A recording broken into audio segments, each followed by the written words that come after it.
righty. Well, we will go ahead and get started here today. Today, we are going to be talking about the holiday blues and our mental health.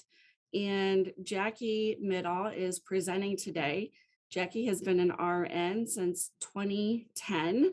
She graduated from Chamberlain College of Nursing in 2012 with her BSN. She's worked in mental health, home health, and many nursing facilities as both a floor nurse and administrator. She is passionate about health and wellness. She believes both physical and mental well-being work hand in hand in our overall health, which led her to her current career in alt care as a wellness nurse. Thank you so much for being here, Jacki. We appreciate you and look forward to your presentation. Thank you for having me. I'm super excited about this. My first love was mental health, so this is kind of like my home.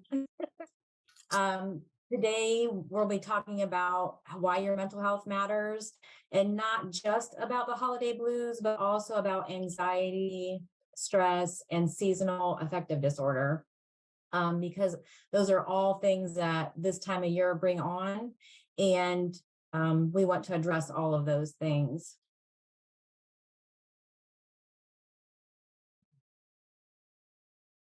So the first thing we're going to talk about is, what is anxiety? Anxiety is the apprehensive anticipation of future danger or misfortune accompanied by feelings of worry, distress, or some somatic symptoms of tension. The focus of anticipated danger may be internal or external. And you'll find that in all of these mental health situations that you can also get physical symptoms such as pain and GI distress when it's related to anxiety, depression, or stress. When you're experiencing an internal fear, it can present as dizziness, muscle tension or pain, restlessness, sleeplessness, trouble focusing, a racing heart, fast breathing, shaking or trembling, stomach ache, diarrhea, loss of energy or appetite, sweating, cold or sweaty hands, and chest pain or dry mouth. Some coping skills I want to talk about. This one's kind of close to home because I have a daughter that has anxiety, so I have dealt with this kind of firsthand. It's important to know coping mechanisms, because you don't always know when somebody may have an anxiety attack. So one of the things we found that worked well for our daughter was just being present, doing deep breathing, slow counting as you deep breathe. It's the inhale through your nose and slowly at a 10 count, exhale through your mouth was a huge help for her. We also did some progressive muscle relaxation, which is you kind of get a quiet area and go through from head to toe your muscles, tense them up. Physically think of the muscle, tense it up, and then relax it. And then go to your shoulders, and then your arms, and then your hands, and then your core, and then your upper leg, and your lower leg, and your feet. It's a really great grounding technique that we used with our daughter also. And staying present instead of hyper focusing on the future. If you can stay in the present, a lot of times that can decrease the anxiety about the worry of the future events. The next one we're going to be talking about is, what is depression? Depression is feeling or being intensely sad or miserable and or hopeless. Described an absence of feeling sometimes by individuals, or dysphoria. I lost my spell. Difficulty recovering from such a mood, pessimism without the ability to, or pessimism about the future, and not really being able to find positive things to think about for future events. Face of shame and or guilt, feelings of inferior self-worth, and thoughts of suicide or suicidal behavior. And one of the things that I want to touch base before we finish this is I will be giving resources for our community in our surrounding areas for mental health contacts, including suicide hotlines. When you experience a low mood for an extended period of time. So people can be sad and not depressed. Depression is for a long period of time. Depression can cause trouble with mental tasks, such as remembering, concentrating, or making decisions. It can make you feel nervous or jumpy, cause trouble sleep or sleeping too much, changes in your appetite, whether it be eating more or less. It really depends on the individual. It can cause headaches, stomach aches, and other aches and pains. Again, this is where I was talking about that sometimes mental stressors can end up giving you physical symptoms. Also, it can drain your body of energy, and it may cause you to feel hopeless or helpless. There are also coping skills that I would like to talk to you about this. One of the best ones that I found works for a lot of the people that I took care of in home health was to stay in touch with people, reach out, talk to people. It gives you a sense of belonging when you have others that you can reach out to, go to activities, senior centers, things like that. Is really an awesome way to combat depression because it gives you that sense of community, which is another way to deal with depression.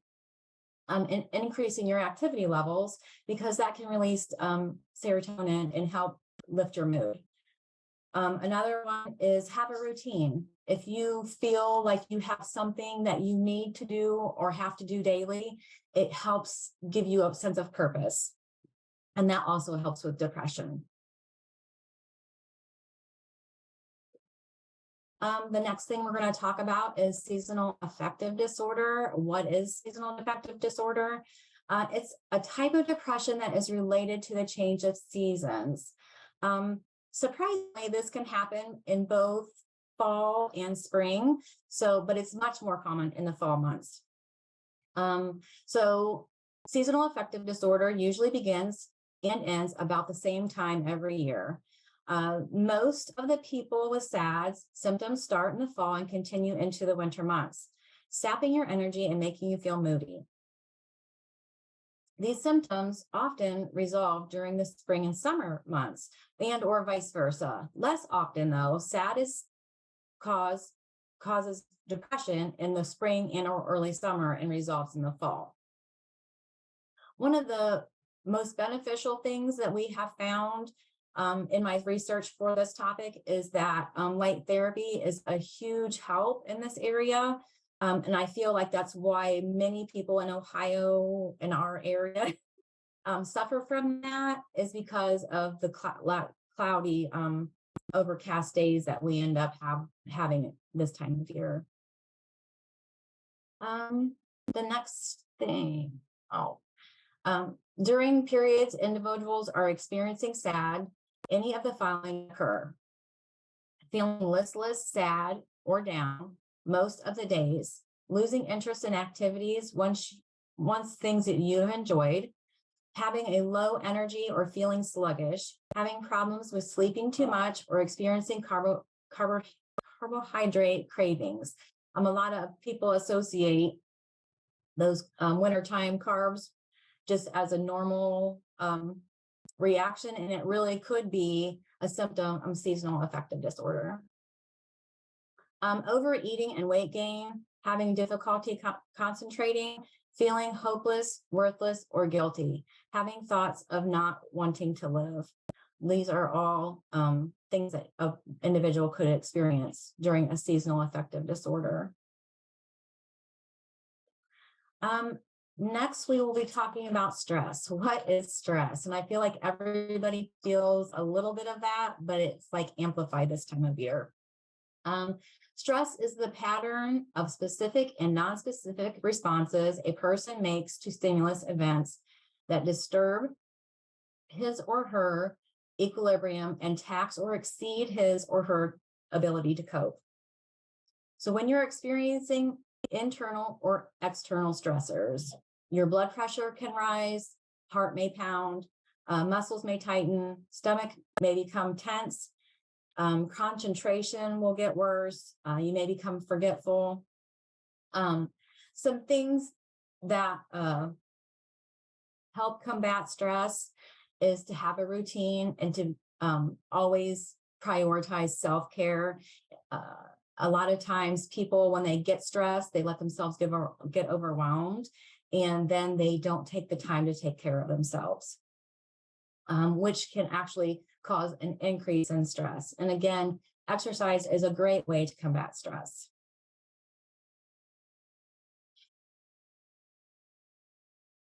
These are the National Alliance of Mental Illness statistics, some things that I found during my research. In 2014, NAMI reported 64% of people with mental illnesses say that during the holidays, it makes their conditions worse. And an even newer survey in 2021 showed 3 in 5 Americans feel that their mental health is negatively impacted during the holidays. Again, this is a very stressful time of year for many people. So it's important to take into consideration that you aren't the only one stressed out. So we'll talk a little bit more about that too. Holiday impacts on your mental health.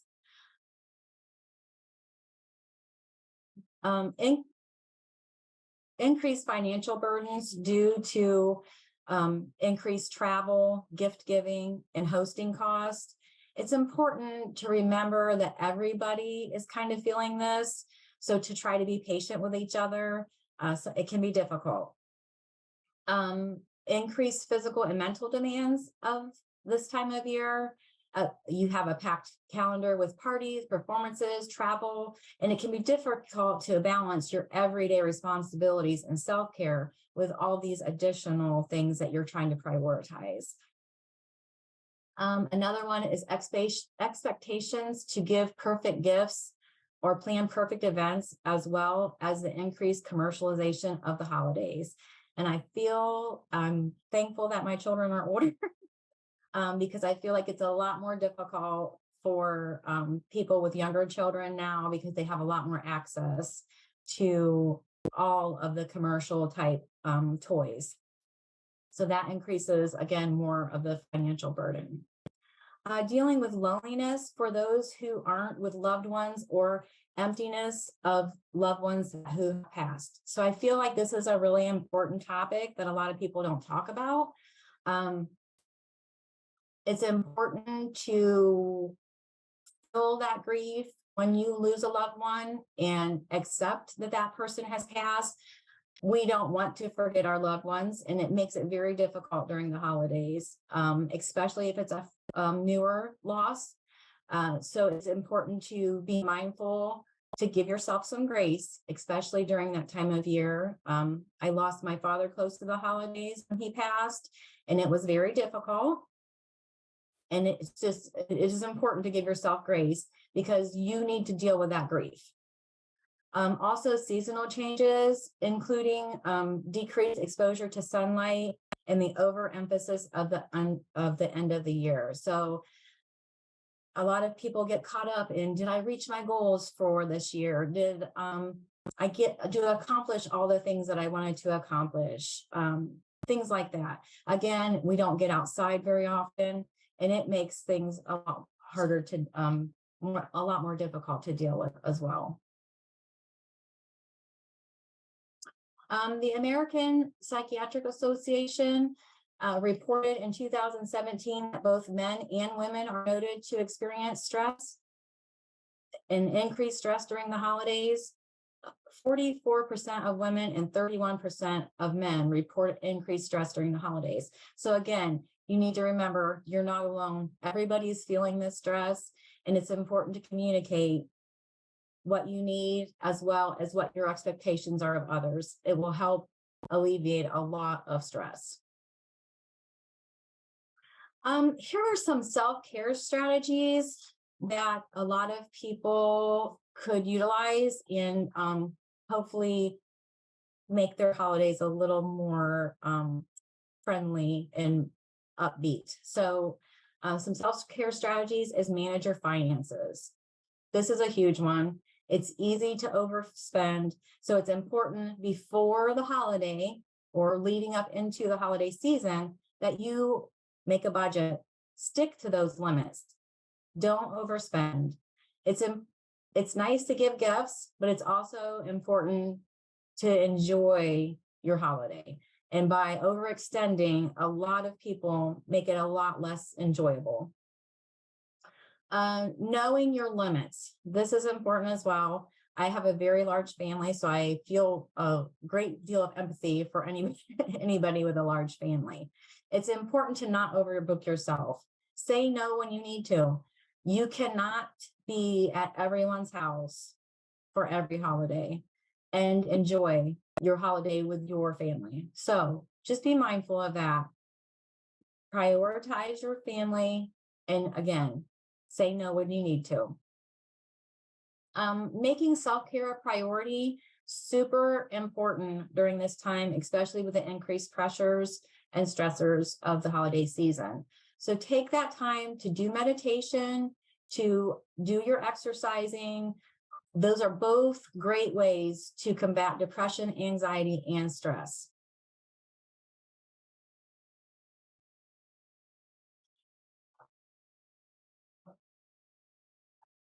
Some more self-care strategies, spending time in fresh air and sunlight whenever possible. Now, living in Ohio, it's not always that easy, but it's very highly encouraged that when the weather is appropriate to get out, to get some fresh air, to get that sunshine. There are numerous studies supporting a short walk outside can decrease a multitude of symptoms related to your mental health, including symptoms of SAD, seasonal affective disorder. So even if it's just a walk on your around your block, getting a little bit of fresh air and sunshine, super important this time of year. Setting reasonable expectations for yourself and others. So this is something I touched on earlier. Just remember, we're all stressed. So you need to be mindful of your expectations of yourself and others. This can be overwhelming time for everyone. And a lot of people don't know what another family member might be dealing with, or even friends. So just be mindful to take your time, express yourself when you can, and be mindful that not everybody is having a great holiday. Some people have lost loved ones. Some people are feeling lonely. So those are just things to think about. Again, finding ways to give back is also a great way for self-care. It gives you some purposeful, you feel purposeful. So donating time, money, food, or even used items can bring a sense of meaning and purpose for the holidays. I love to donate, especially to things like Toys for Tots and area local things that I feel benefit our local area community. Continuing with the self-care strategies, it's really something that a lot of people don't want to talk about, but avoiding drugs and alcohol as a coping mechanism is super important. There is a 20% overlap between people with anxiety and or mood disorders and substance use disorders, and substances can exacerbate symptoms. Although on occasion people report feeling less stressed with a drink or two, it really generally almost probably a good percentage of the time it ends up backfiring and your anxiety and depression worsen. Also, you want to avoid triggers. This is a really important one to think about. Do not participate in things that bring you sadness. You can make new and fulfilling memories. Again, people that have lost loved ones, it's sometimes difficult to continue a tradition without someone that you care for. So it's okay to make some new traditions with the younger generation and enjoy the holiday. Here are, again, some more coping skills, which I think are underutilized. Anxiety, engage in familiar events and activities. So a lot of times a person with anxiety gets anxiety just from having to do something that they're not used to doing. So if you can engage in something, even watching a television program that you have watched multiple times, sometimes can decrease a person's anxiety. Also, meditation is a great way to decrease anxiety, but it is a practice and it does take time to learn that. So holidays might not be the best time to try meditation just right out the gate, but it does help. Seasonal affective disorder, again, get out, get fresh air and sunlight as much as possible. Also, there are light therapies that you can do and talk therapies that you can do during this time of year that would be beneficial. For depression, engage in activities that you enjoy. Get out, be in the community, connect with people. It will be beneficial. Also, spending time giving back. Even if you don't have finances or goods to give, you can give your time. And local shelters, homeless shelters, dog shelters, they love volunteers. And this is a great time to do that.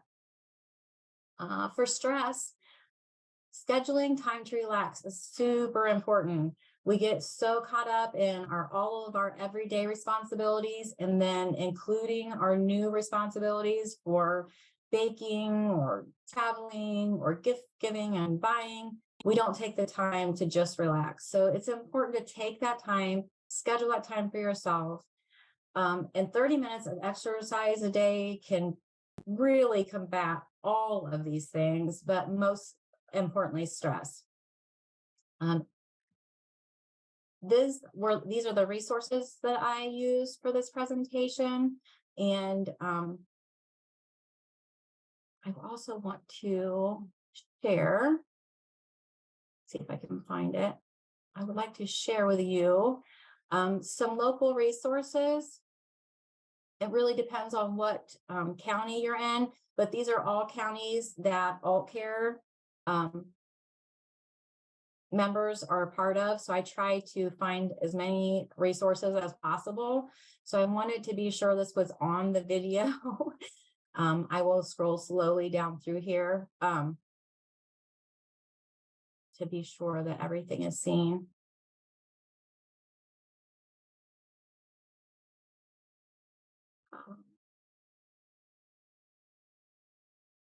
Also, I'm not sure, I'm pretty sure on the bottom of this.